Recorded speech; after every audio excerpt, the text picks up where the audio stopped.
Hello दोस्तों, आपका edu टेक्नोमित्रा channel पर स्वागत है। हमने पहली क्लास में बेसिक और कंसेप्ट पढ़े थे टाइम, स्पीड एंड डिस्टेंस की और 7 क्वेश्चन किए थे। ये आज मैथ पार्ट 40 है, क्लास 2 है, समय, गति और दूरी की। पहले वाली क्लास ज़रूर देख लेना। 40 किलोमीटर चलने में ए बी से 2 घंटे 30 मिनट अधिक लेता है। यदि ये अपनी गति को दोगुना कर देता है तो वह इसे बी से 1 घंटा कम में पूरा कर सकता है। ए और बी द्वारा 40 किलोमीटर दूरी चलने में लिया गया औसत समय क्या है? यानी ए और बी ने जो समय लिया है दोनों का मिला के उसकी औसत निकालनी है। और ये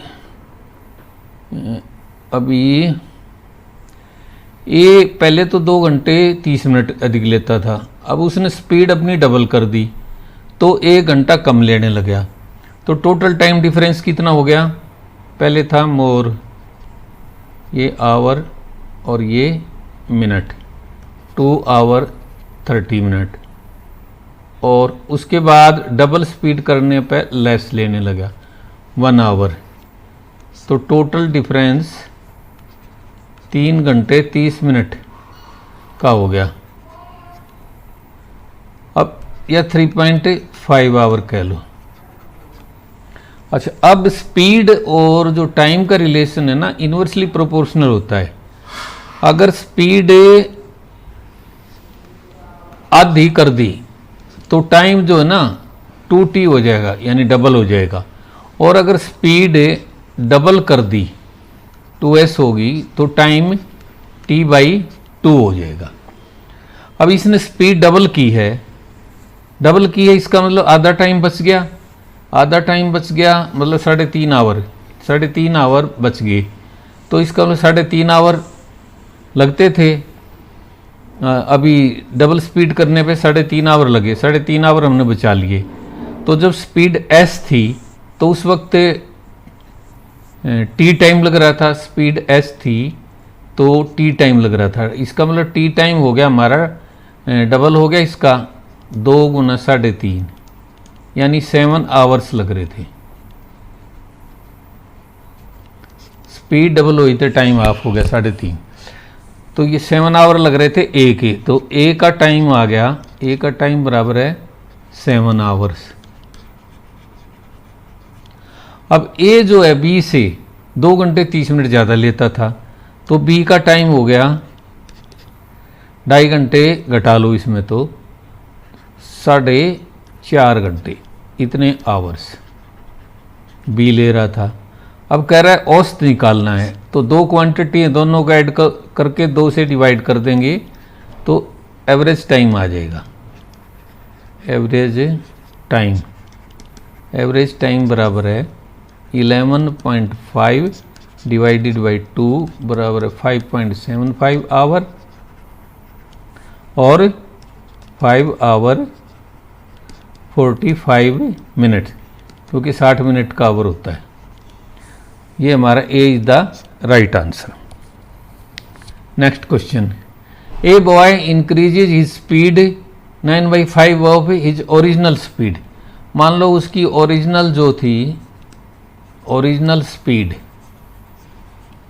स्पीड हमने ये मान ली 5 किलोमीटर पर आवर, क्योंकि हमने नीचे वाले फ्रैक्शन को काटना है इसलिए मैंने 5 मान ली।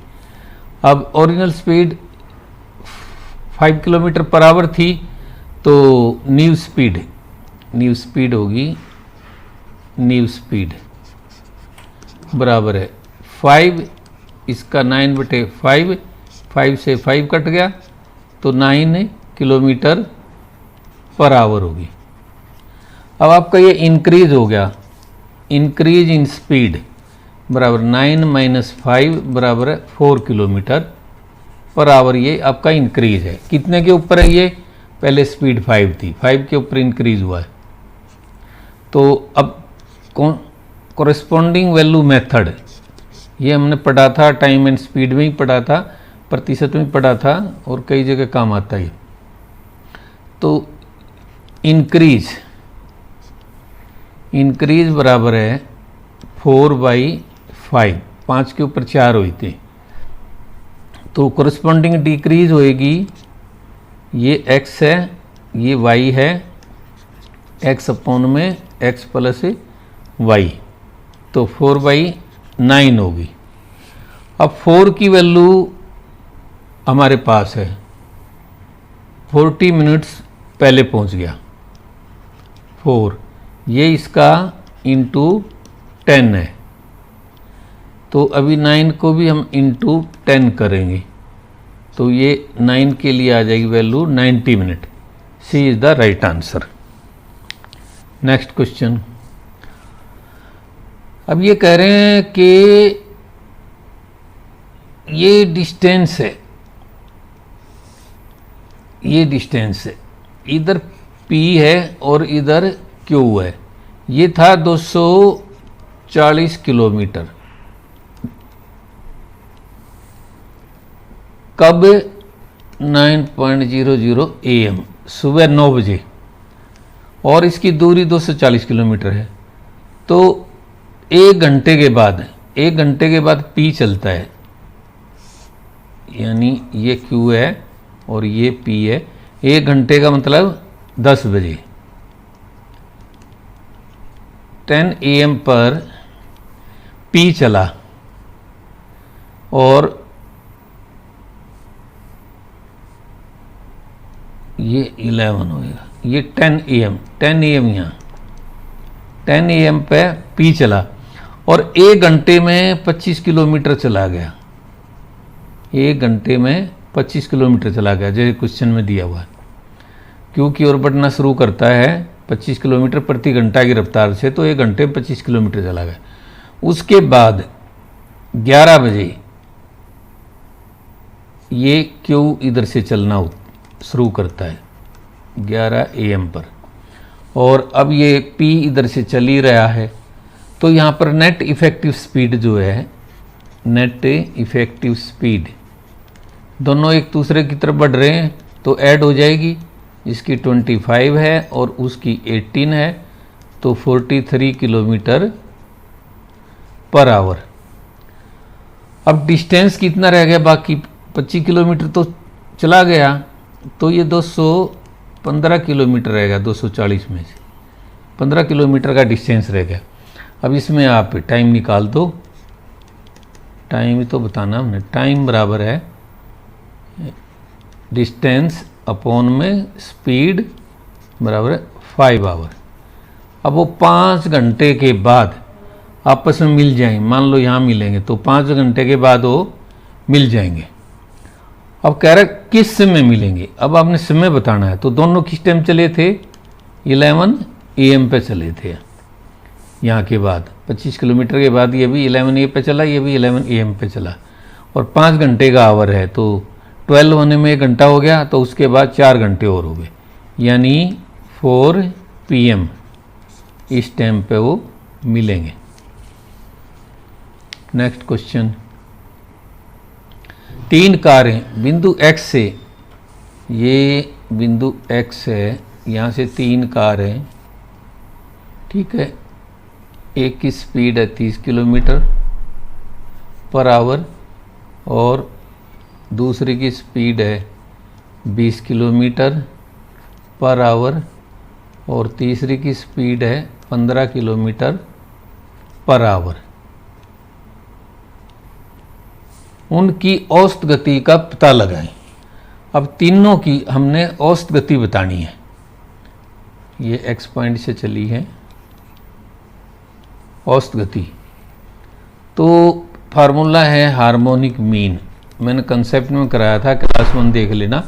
ये 3 पॉइंट है, तो 3 पॉइंट का 3 × x × y × z ये होता है, और इधर आपने 2 का प्रोडक्ट करना है, x y y z plus z x,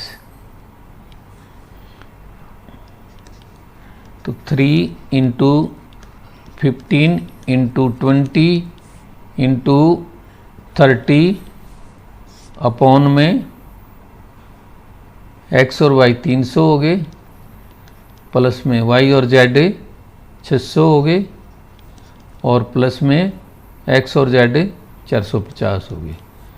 ये सब मिला के ये 900 रो 1350 हुई। 0 से 0 गई और 15 ये 45 और 3 ये 135 कट गया, तो यहाँ पर रह गया 20। तो आंसर आ गया 20 kilometre per hour is the right answer. Train A आमतौर पर 720 किलोमीटर की दूरी तय करने में ट्रेन बी से 1 घंटे का अधिक समय लेती है। यानी ये ट्रेन ए थी, जो ट्रेन ए 1 घंटे का ज़्यादा समय लेती थी ट्रेन बी से। Due to engine trouble of speed of train B falls by 1/3।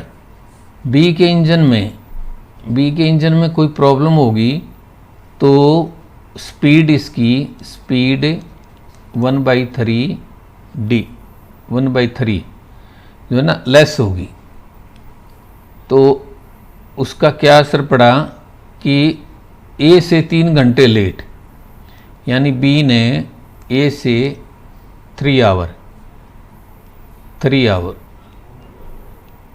Our ज़्यादा लिए। अब यहाँ पर टोटल आप टाइम का डिफरेंस देखो। पहले ए 1 घंटा ज़्यादा लगाती थी, अब बी ने 3 घंटे ज़्यादा लगाई, तो टोटल टाइम डिफरेंस हो गया हमारा 4 आवर का।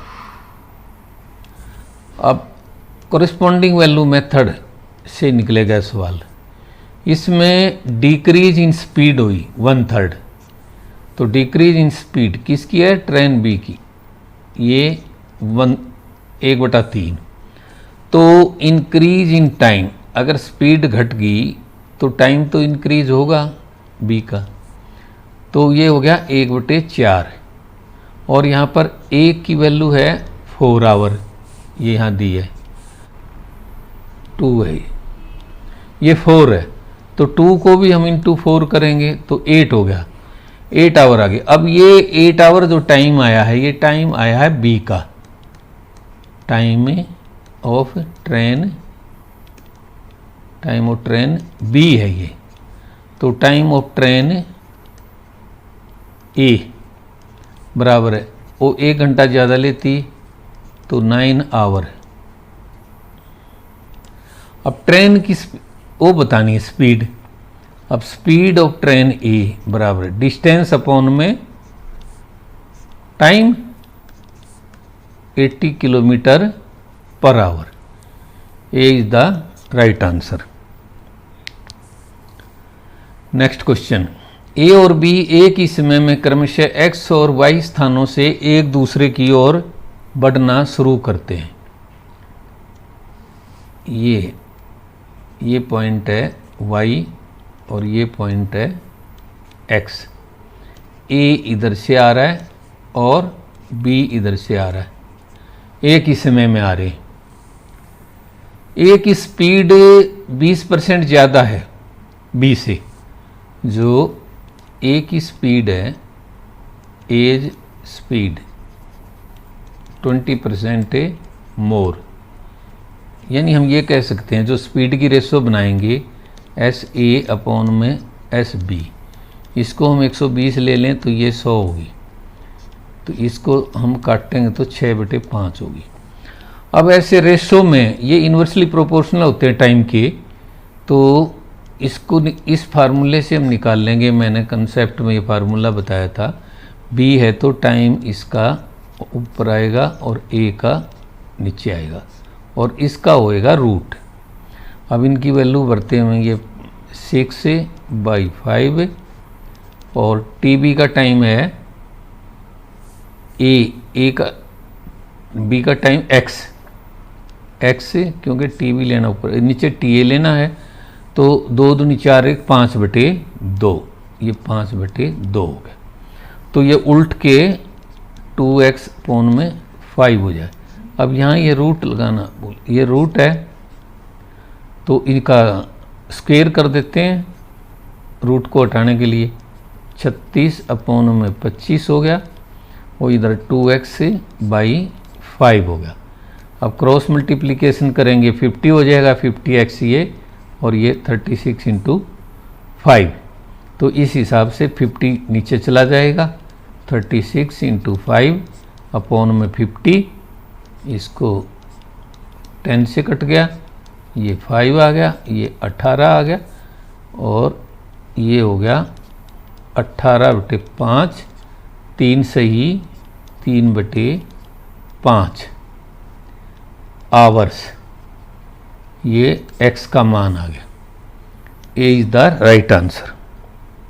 ऐसे क्वेश्चनों में हमने देखना है, ऑप्शन देखनी है। ऑप्शन हमारी 40 है, 30 है, इनमें से लेके इसका 360 का फैक्टर करते हैं हम। अब 360 का फैक्टर करेंगे तो 360 बराबर है 12 × 30। अगर 30 को लेते हैं तो 12 आ गया। उसके बाद हम 40 को लेते हैं, इधर 9 आ गया। 25 का कोई फैक्टर नहीं होता, इसका 50 का भी नहीं होता। तो अब इन फैक्टरों को हम देखें, इधर हम t और ये स्पीड, देखो पहले 30 km/h थी स्पीड, उसके बाद 10 किलोमीटर बढ़ा दिया कंडीशन के अनुसार, और पहले 12 घंटे लग रहे थे, अब 3 घंटे लेस लगने लगे। इसलिए जो स्पीड पूछ रहा है ट्रेन की गति किलोमीटर प्रति घंटा में क्या है, पहले वाली ये मूल स्पीड, ओरिजिनल स्पीड पूछ रहा, तो C is the right answer. Next question, if they starts, A और बी हैं, ये ए है और इधर बी है, 1.7 मीटर अपार्ट, ये 1.7 मीटर डिस्टेंस पे हैं, किलोमीटर डिस्टेंस पे हैं। If they start running towards each other, ये इधर से चलेगा, ये इधर से चलेगा, at a speed of 8 metre per second और इधर 9 मीटर पर सेकंड। अब इसकी नेट इफेक्टिव स्पीड जब एक दूसरे की तरफ चलते हैं तो ऐड हो जाती है भाई, नेट इफेक्टिव स्पीड बराबर है 8 + 9 बराबर 17 मीटर पर सेकंड, ये स्पीड होगी दोनों की। और डिस्टेंस है, डिस्टेंस हमारे को दिया हुआ है, डिस्टेंस बराबर 1.7 किलोमीटर, इसको हम मान लेंगे 1700 मीटर हो गया। अब हमने टाइम बताना है, सिंपल सा क्वेश्चन था ये। टाइम बराबर है 1700 अपॉन में 17, ये हो गए 100 सेकंड आ गए, क्योंकि ये मीटर सेकंड में थी स्पीड दोनों, तो टाइम सेकंड में ही आएगा। अब 100 सेकंड का मतलब है, और 60 मिनट का तो 60 सेकंड का 1 मिनट हो गया, 40 सेकंड बाकी रहे, तो A is the right answer. Guys, मैं उम्मीद करता हूँ कि आपको आज का सेशन बहुत ही अच्छा लग रहा होगा।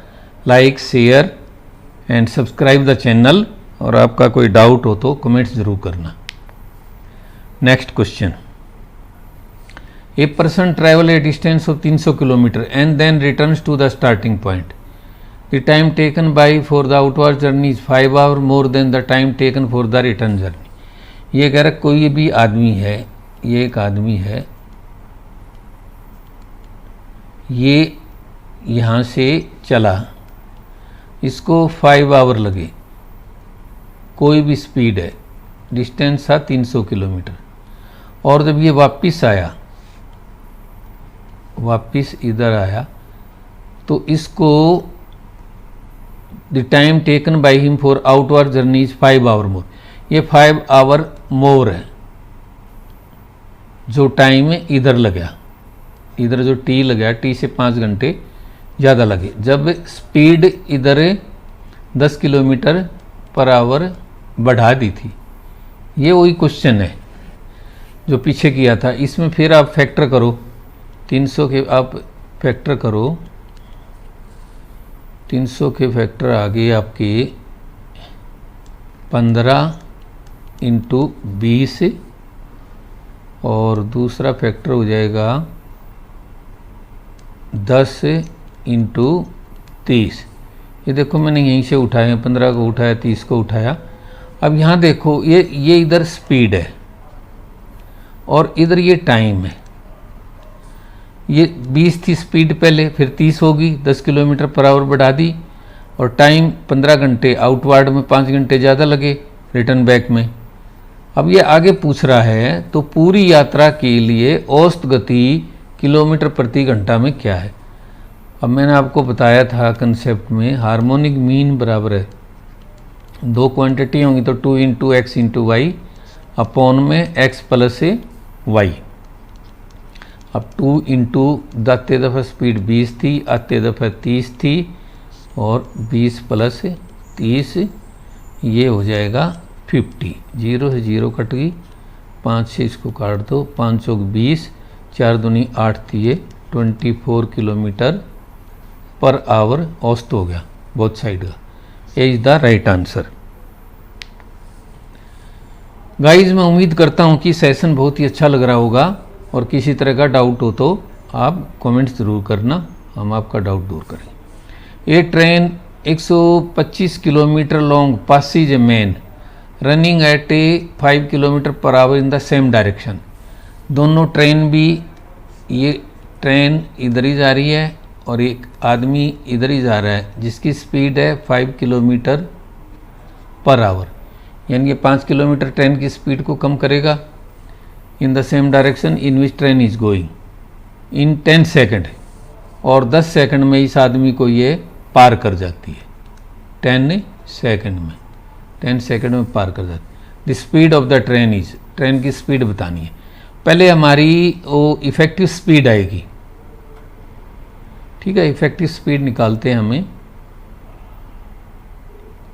नेट इफेक्टिव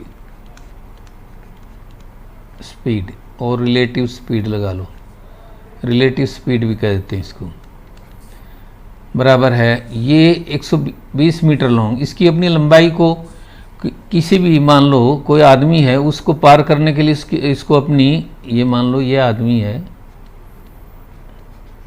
इसको पार करने के लिए ट्रेन को अपनी 125 मीटर की लेंथ बाहर निकालनी पड़ेगी, तभी ये इससे पार होएगा।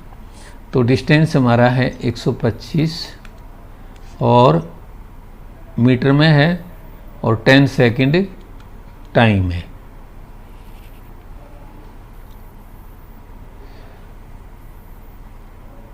इंटू 18/5,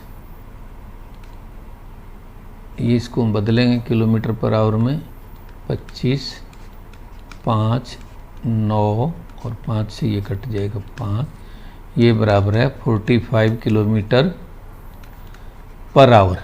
ये कन्वर्जन फैक्टर है 18/5, मीटर पर सेकंड से किलोमीटर पर आवर में कन्वर्ट करने के लिए। अब ये आई है नेट इफेक्टिव स्पीड, यानी रिलेटिव स्पीड आई है with respect to the man. तो speed of train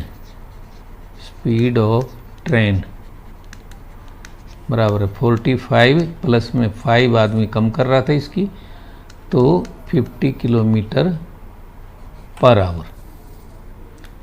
train 50 kilometre आगे जा रही थी, तो ये आदमी 5 किलोमीटर कम करता जा रहा था। B is the right answer. Next question. अब ये कह रहा है कि विपरीत दिशाओं में चल रही दो ट्रेन प्लेटफार्म पर खड़े एक व्यक्ति को, मान लो ये प्लेटफार्म है, ये प्लेटफार्म पे, और यहाँ पे एक आदमी ये खड़ा है। एक ट्रेन तो इधर से आ रही है और दूसरी ट्रेन इधर से आ रही है, ए और बी मान लो। कह रही है इस आदमी को पास करती हैं, एक तो करती है 27 सेकंड में और दूसरी करती है 17 सेकंड में, और वे दोनों एक दूसरे को ईच अदर पार करती हैं, उसमें लेती हैं 23 सेकंड। अब क्या पूछ रहा है, उनकी गति का अनुपात है। इसको आप जो मिक्सचर एंड एलिगेशन का फार्मूला होता है उससे अच्छी तरह निकाल सकते हो। ये मिक्सचर एंड एलिगेशन से निकलाएगा, ये 23 लिखो इसको यहाँ, और इधर ये 17, 27 और ये 17। अब इसमें से घटाओ ये 6, 27 में 23 ये 4, ये इसको काट दो 2 से। B is the right answer. Next question. अभी क्वेश्चन में क्या है कि ट्रेन है, प्लेटफार्म को पार करती है। ये मान लो एक प्लेटफार्म है और इस पे कोई आदमी खड़ा है। ये आदमी खड़ा है, ये प्लेटफार्म है। इसको पार, आदमी को पार करती है तो वो लेती है 20 सेकंड। यानी वो आदमी को पार करेगी तो इस पोजीशन में होगी, इस आदमी से बाहर निकल गई तो यहाँ 20 सेकंड लेती है। और जब ये इस प्लेटफार्म को पार करती है यानी वो इस पोजीशन में होगी, प्लेटफार्म से बाहर निकल जाएगी, यानी प्लेटफार्म का डिस्टेंस भी कवर करेगी और अपना डिस्टेंस भी बाहर निकाल लेगी, तो वो लेती है 36 सेकंड। अब इसका मतलब जो डिफरेंस आया 16 सेकंड का, वो इस प्लेटफार्म को पार करने में आया। तो इसलिए हमारा जो नेट टाइम हुआ, नेट टाइम बराबर है 36 माइनस 20 बराबर 16 सेकंड प्लेटफार्म को पार करने में लगी। और स्पीड है हमारी 54 किलोमीटर पर आवर। और 54 इंटू 5/18, 5/18 यानी 18 थी 54, 5 थी 15 मीटर पर सेकंड है। इसलिए डिस्टेंस बराबर है स्पीड इंटू टाइम बराबर 15 इंटू 16 बराबर 16 पंजी 80, 16 16 8 240 मीटर। ये प्लेटफार्म की लंबाई है। B is the right answer. अगला क्वेश्चन। 240 मीटर लंबी एक ट्रेन 24 सेकंड में एक पोल को पार करती है। ये देखो एक पोल है, ये पोल है कोई,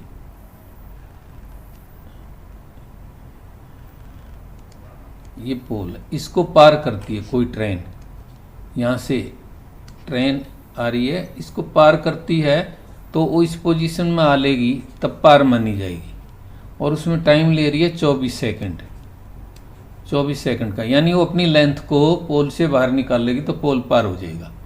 और उसमें टाइम लगता है 24 सेकंड। अब वो कह रहा है 650 मीटर लंबे प्लेटफार्म को। अब यहाँ पर मान लो एक प्लेटफार्म है, इसकी लंबाई है 650 मीटर। अब इसको पार करेगी तो ट्रेन यहाँ इस पोजीशन में आ लेगी तभी पार कर पाएगी, अपनी लेंथ को पूरा बाहर निकाल लेगी इससे। तो ये बताना है कितना समय लगेगा। अब हमारे पास डी दिया हुआ है 240 मीटर और टी दिया हुआ है 24 सेकंड। हम स्पीड निकाल लेते हैं। स्पीड बराबर 240/24 बराबर है 10 मीटर पर सेकंड। अब टोटल डिस्टेंस हमारा कितना हो गया? 240 मीटर की तो ट्रेन होगी, ट्रेन लेंथ होगी जो 240 मीटर होगी, और प्लेटफार्म हो गया वो 650 मीटर हो गया।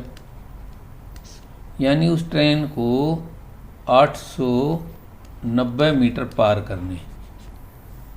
तो टी बराबर है डिस्टेंस अपॉन में स्पीड 890 और स्पीड होगी 10 की। ये मीटर पर सेकंड था इसलिए सेकंड में आंसर आएगा 89 second. B is the right answer. A train travelling at a speed of 75 mile per hour इंटर्स a tunnel. ये देखो ये कोई टनल है, ये है टनल, ये टनल है। अब इसकी लेंथ है, ये सही है 3 सही, 3 सही, यानी इसकी लेंथ है 3 सही 1/2 माइल। और जो ट्रेन की लेंथ है, ट्रेन लेंथ ये है 1/4 माइल। अब उसको ट्रेन इधर से आ रही है, ट्रेन इसमें एंट्री करेगी, इसको पार करेगी तो वो इस पोजीशन पे आएगी तभी पार करेगी ना। यानी उसने अपनी लेंथ, ये उसकी लेंथ है 1/4 माइल, उन अपनी लेंथ को और टनल को पार किया। तो टोटल डिस्टेंस कितना हो गया, 2 × 6 = 7/2 प्लस 1/4, ये 4 एलसीएम आ जाएगा, 15/4 आ गया सीधा। अब 15/4 डिस्टेंस कवर किया। स्पीड यहाँ है ही, डिस्टेंस बराबर है 15/4 माइल, और स्पीड भी माइल में दे रखी है 75 माइल पर आवर। तो टाइम बराबर है डिस्टेंस बटे में स्पीड। सिंपल सा क्वेश्चन है, 15/4 और बटे में 75, तो ये हो जाएगा 15/4 गुना 1/75। तो इसको काट देंगे 5 से और 1/20 आवर हो गया। अब आंसर मिनट में दे रखा है तो मिनट में निकाल देते हैं, बराबर है 1/20 × 60 मिनट होती है 1 आवर में, तो 3 मिनट्स आ गई। ये B is the right answer. 2 trains are running at 40 km/h and 20 km/h respectively in the same direction। एक ही डायरेक्शन में चल रही है, यानी एक ट्रेन है, ये ए मान लो ए है, तो ये चल रही है 40 km/h, 40 km/h। और दूसरी ट्रेन है, ये चल रही है 20 km/h। तो इसमें स्लो ट्रेन है जो, उसमें कोई आदमी बैठा है, इसके अंदर कोई आदमी बैठा है, तो उसको 5 सेकंड में पार कर जाती है फास्ट ट्रेन। 5 सेकंड में पार कर जाती है, तो फास्ट ट्रेन की लंबाई कितनी है। अब यहाँ पर रिलेटिव स्पीड या आप इसको कह दें नेट स्पीड बराबर है 40, क्योंकि दोनों एक तरफ जा रही हैं तो घट जाएंगी, 20 km/h। ये 40 से भाग रही है, 20 से भाग रही है, तो इसकी 20 घटा दे रही है, इसलिए 20 km/h। और टी यहाँ पर दे ही रखा है, 5 सेकंड है। अब आपने क्या निकालना है, डी निकालना है। डी बराबर है S × T बराबर है 20 गुना 5 गुना 5/18, 2 × 18 और 2 × 20, 250/9, 9 दूनी 18, 7 बचे 0, 9 × 63, 70 में से 63 गए 7 अपॉन में 9, 27 से 7/9 metre. C is the right answer. Guys, मैं उम्मीद करता हूँ कि आज का सेशन आप लोगों को बहुत ही अच्छा लगा होगा और अच्छे समझ में आ गया होगा। किसी तरह का भी कोई भी डाउट्स हो तो कमेंट सेक्शन में ज़रूर लिखना, हम आपके कमेंट्स दूर करेंगे। वीडियो को देखने के बाद लाइक ज़रूर करना, शेयर करना, चैनल को सब्सक्राइब कर देना, ताकि ज़्यादा से ज़्यादा बच्चे इसका फ़ायदा उठा सकें।